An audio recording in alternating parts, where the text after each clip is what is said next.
Do you suffer from stress, anxiety, or depression? Do you find it hard to focus or to contain your emotions? Any of these things can take you down. So, what then are your personal health practices? If you don't yet have an integral or holistic wellness practice, you're in the right place. Podcast host Susan Axelrod, the confidence coach, has been practicing holistic wellness for 25 years. Along the way, Qigong and Tai Chi found her. After tiptoeing in, she dove into a committed practice and became a teacher and integral wellness consultant. She'll tell you Qigong and Tai Chi changed her life. In this podcast, she interviews practitioners, inviting them to share their stories about how these practices changed their lives too. Go grab your journal. At the top of a clean page, write down, "I want to feel better." Then take a breath and tune in to see if Qigong and Tai Chi can help. Hello, friends. Welcome to this episode of this important podcast, How Qigong and Tai Chi Changed My Life. I already have a smile on my face from listening to my own intro where I say, take a breath. I love being reminded to take a breath, even if I'm reminding myself. Today's guest is a very special one for me. Dr. Seth Torregiani is a practicing osteopathic physician, writer, and Qigong teacher in Wilmington, Delaware. He is board certified in internal medicine, pediatrics, and lifestyle medicine. He holds a DO degree and, wait for it, an MFA in nonfiction from Goucher College. He is certified to teach Qigong and Tai Chi through the Integral Institute of Qigong and Tai Chi. I wanted to read his formal bio so that you can begin to learn who the people are who practice this special modality. Hi, Seth. Thank you for joining me today. Thank you for having me. It's great to be here. Honestly, just before we came on, I was saying to you, I'm particularly delighted to have you as a practicing physician on as a guest to have this important conversation. I'm very curious about what you're going to share with us because I think that our helping professionals can really benefit from these special modalities. So tell me your Qigong and Tai Chi story. How has Qigong and or Tai Chi saved your life or changed your life? You're absolutely correct. It really did both. It saved my life and it changed my life. And I guess I would start, I was exposed to a Qigong probably about 20 years ago when I took an acupuncture course for physicians, and it was in California, and the teacher would do Qigong every morning. And so that was kind of my first exposure to it. And over the years, I would take some lessons, or I would take a Tai Chi course for a few months, but it never really stuck. And then COVID hit, and we continued to see patients, sort of at a reduced rate, but we still saw patients. And if you remember, that was before vaccines, when everyone had a mask, and it terrified me.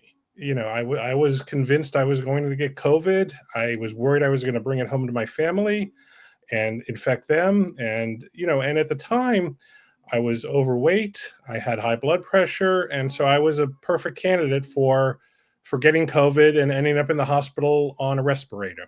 Oh. And so I got very burnt out, like many of my colleagues. And I wasn't even in the hospital. I was seeing patients in the office, but patients still wanted to be seen. They still needed to be seen. And I would wear 2 masks, and I would wear gloves, or I would douse my hands in sanitary, solution. Yeah. And and that was life for a couple of, well, really for several months. And then we all survived. We got the vaccination and did okay. But then I actually had a small stroke. Oh, crap. Yeah. And it came as a shock. And like a good doctor, I ignored the symptoms. Oh, My main symptom was dizziness. And I just remember waking up feeling dizzy, and the dizziness got worse over the course of a day. And so I thought it was maybe a virus or something like that. And then next day went to the hospital, and they actually did an MRI, and they diagnosed me with a small stroke and very, very high blood pressure. So got that taken care of. It was basically, there was nothing to do for the stroke except, it had played out, and then I got my blood pressure under control, and then I came home. This was a few years ago. And I took a couple of months off from work. And at first I just started walking, just to start getting my life back into shape. And then I had remembered Qigong, and I looked up some courses on YouTube. And I found one that was done by a practitioner who was called Eight Brocades Qigong, which is a set of 8 postures. okay. I started to do that, and it felt good, you know, and I did that every morning for a couple of months, and I was like, this is really, there's something here. I got stronger. It incorporated breathing, it incorporated mindfulness, all the things that I would do and I would talk to my patients about, and now finally I was bringing it into my own life. Oh my God, just hold on one second. I have to just stop here for a second. Oh my gosh, I'm not kidding. I have chills. First of all, thank God, I'm glad that you're all right Thank you. and from your stroke. Secondly, thank you for coming here in truth. I write notes. You don't know me, but I write notes like I'm listening. Yeah. And then you said, I ignored the symptoms. Yes. So I want to invite people to pay attention to what's happening here. A Yes. stroke is a brain attack. Yep. So let's remind people to tune into their health and well-being and be aware of, if something like sudden dizziness comes after burnout and overweight and high BP and terrified of COVID, let's pay attention, friends. Absolutely. Then you took time off work. Yep. That might have been, I don't really know you, but I'm imagining that might have been heroic in and of itself for you to take. It was necessary. I mean, Necessary. it was really the universe saying you need to stop and Right. you need to take a little break. And you listened. Yep. And thank God. And then you started walking. I'm going to leave my my opening episode to talk about how walking got me on the path as well. Yes. Yep. And then finally, and then I want you to continue your story. This is when I got chills. You said, I remembered that course instructor did Qi Gong, and then I looked it up online. Yes. And then you made a decision, Mm-hmm. you took action, and you just started doing these videos in the morning. So again, I'm here to say these modalities can help you in person, online. So, okay. So thank you letting me repeat this. I want people to stop and listen and understand this story. So you looked it up online, you started doing it, I think you said every morning. And then you said, what? I felt better. Yes. This is so great.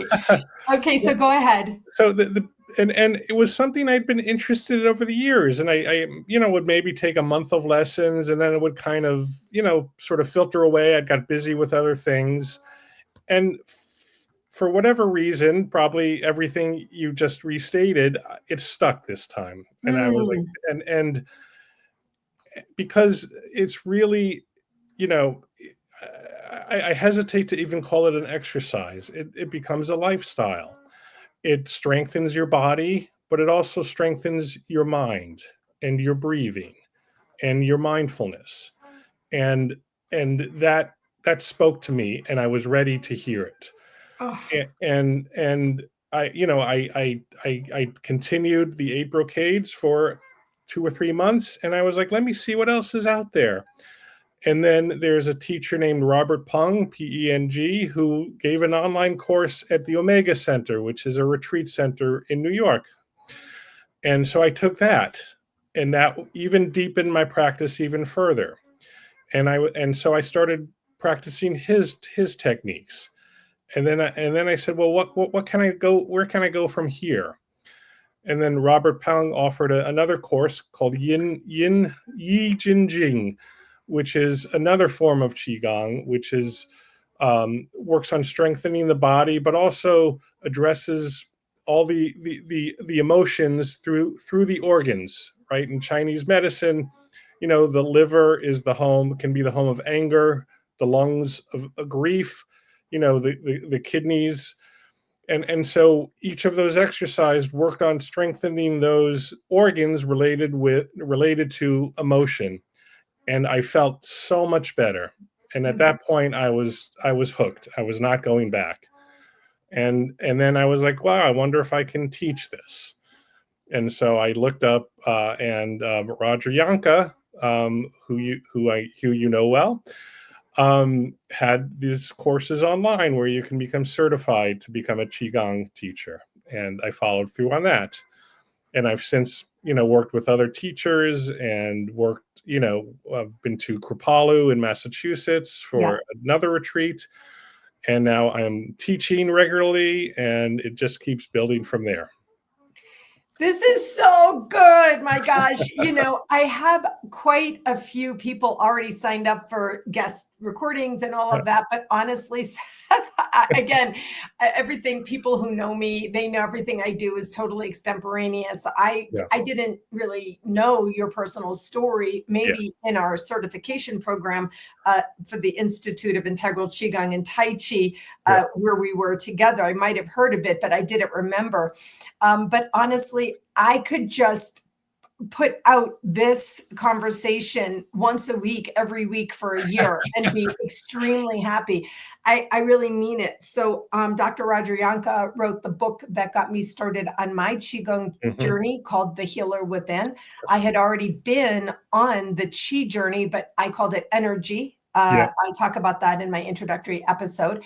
And so definitely full credit. I also have been certified level 1 and level 2 through the Institute of Integral Qigong and Tai Chi. I wrote down in big letters, like with that quotation, I felt so much better.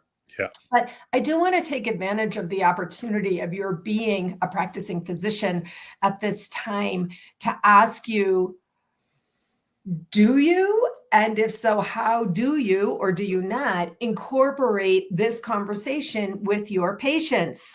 Yeah, so I'm glad you asked, because it's an important question.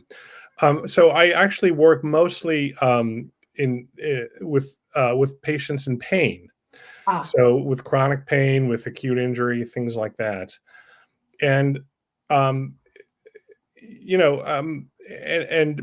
patients are really searching for solutions to their pain, and the medical system is not particularly good at addressing it.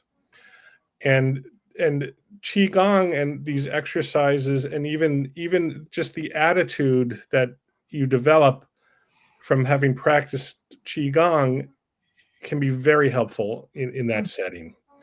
And so I've started teaching my patients some very basic exercise. There's a real genius in qigong and tai chi. It's really meant to be an exercise in longevity, right? Because every morning you practice, you are moving all the joints through a range of motion. You are holding up your weight against gravity. And but more than just that, you're also incorporating mindfulness. Your mind is focused on the movements you're doing, and they're very slow, deliberate, mindful movements. And you're also bringing breathing into it. And so it's really the full package.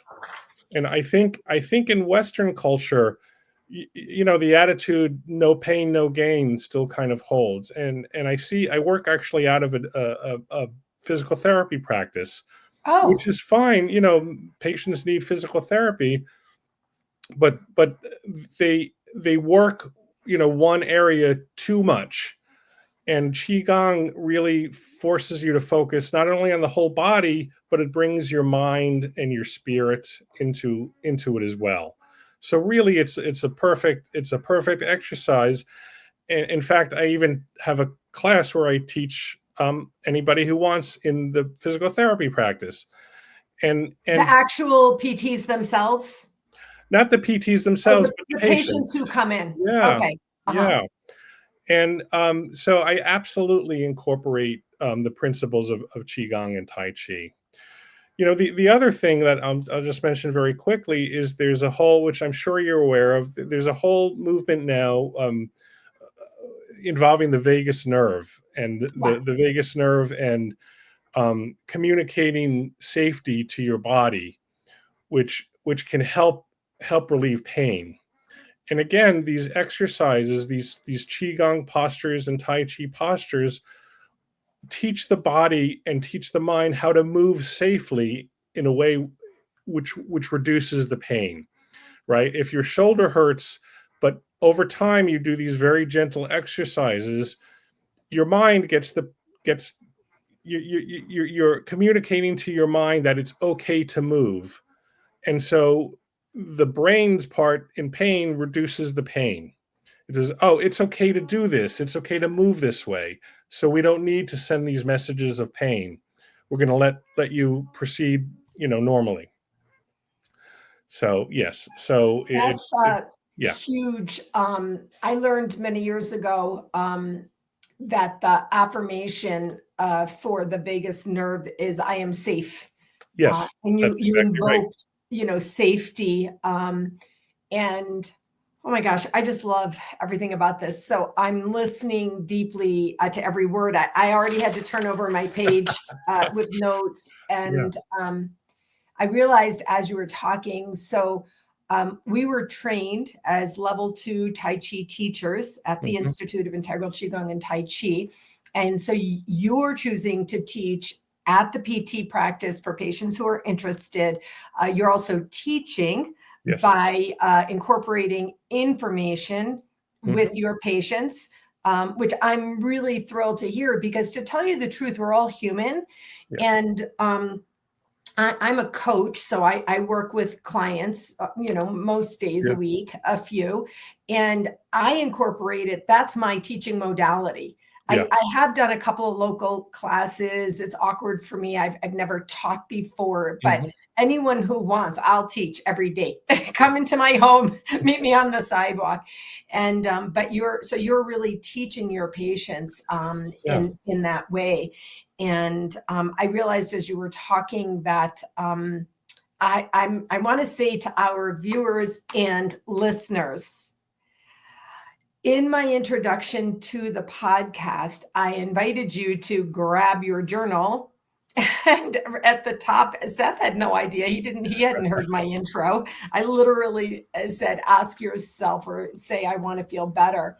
And so I want to invite you to get to the end of this and replay it now. Listen to it again with a different ear to support your own what? Mind, body, breath. It's the full package Dr. Torregiani shares with us here today. And so also, I want to say that Seth just said, I looked things up online. So I will drop in the notes the videos for Dr. Roger Yanka as a great place for you to start. Just look up those videos and see what we're talking about. Yeah. So just another minute or two, Seth, is there Mhm. any final thing? By the way, isn't this a great conversation? It's fantastic. Yes, I'm really enjoying speaking with you and your audience. Yeah. It's so good. So is there any last thought that you want to share? Yeah, I guess so. I also teach at our local Jewish community center. I Oh, teach okay. qigong twice a week, And and where I is have that a again? In Wilmington, Delaware? Wilmington, Delaware, the Okay. the the Siegel Jewish Community Center, and we have a core group of 18 or 19 or 20 people who show up regularly, and it is a fantastic modality for older people Mm, because again it exercises the whole body. So in 40 minutes or 45 minutes we can get a full workout and also incorporate mindfulness and a few minutes of meditation. And people really take to it. Oh my gosh, It's a this is remarkable so good. exercise. Yeah. So if Yeah. you're in the Wilmington area, head over to the JCC and get some Qi with Dr. Seth Torregiani. I just want to say thank you so much for meeting with me today and sharing your honest, true story. And I think that we really had some game-changing conversation for people today. Great. So, it's been a pleasure, Susan. Thank you. Yes, Qi on, Seth. I look forward to our next conversation in the As do future. I. Take good care. Bye-bye.